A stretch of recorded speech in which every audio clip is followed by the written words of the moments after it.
Well, after his triumphant victory back in April in the presidential election, Emmanuel Macron has faced a stunning crash back to reality as results of France's National Assembly vote are coming back in. His Renaissance party lost a majority in the parliament after an alliance of left-wing parties increased in the polls, and Marine Le Pen's National Rally Party also had a big surge.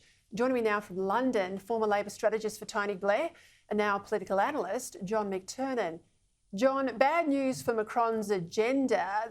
Business is going to be pretty tough for the French president here in terms of governing. And given his position pushing for an end to the Ukraine war that he says can't humiliate President Putin, what's this mean for the dynamic in Europe?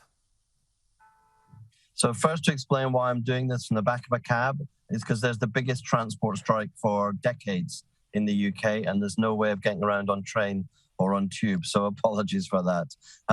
As for Macron, this is going to require him now to shift to engage with the Republicans. There's enough of the centre-right party in Parliament for him to create a voting bloc to get through his programme. Otherwise, he's going to have to deal with a far-left party who are anti-European or a far-right party who are anti-European. So to get his agenda and to be the leading figure in Europe, he's going to have to depend on the right-wing party, which I think is an interesting challenge for him. But you know, he is sitting in the centre, so I think he'll reach to them as the first action that he takes. I think he may try and split the bloc too.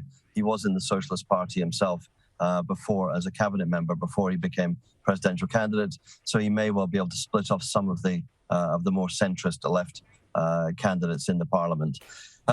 For Europe, I think he still has the ambition because he is now the most senior, and he's been re-elected, the most senior figure in the European Union. And I think in the way he is thinking about Russia-Ukraine is really straightforward.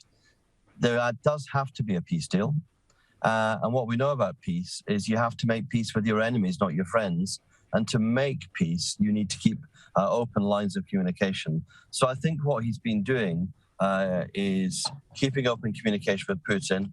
He's also been keeping open communication with China because he understands China can put pressure on Putin to come to the table too, because China are the only people buying Russian oil and gas at the moment and keeping the Russian state afloat.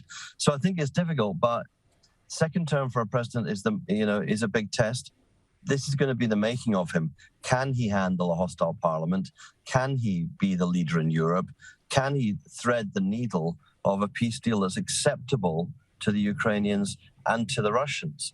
Because as we heard from Zelensky, President Zelensky, he will put any peace deal to a referendum.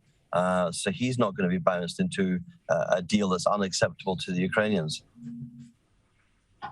All right, let's go closer to home to your rail strike. And the last time we spoke, it was just in and around that confidence vote that Boris Johnson survived, albeit he's got about a third of his party room against him. He can't face another confidence vote for 12 months, but we've got two crucial by-elections in the UK on Thursday. What sort of test is it going to be for him and the Conservatives more broadly? So the by-elections, one is held in a Labour seat that the Tories won at the last election, in the so-called Red Wall.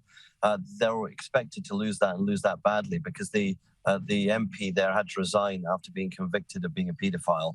It's very hard to keep a seat under those circumstances.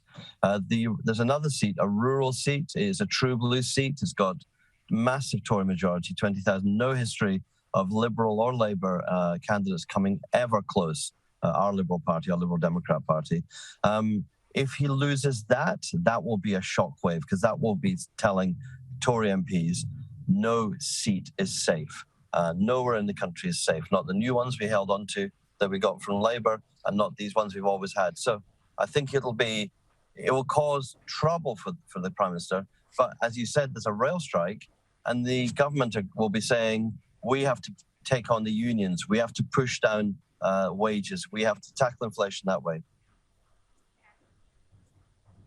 Yeah, we'll see what happens there. We've just lost you there with that rail strike, but we'll come back after the result of those by-elections and update everyone on Friday. We'll see what happens. It'll be interesting, particularly that second one, and see if there's a move with the Tory vote there. John McTernan, thank you for your time.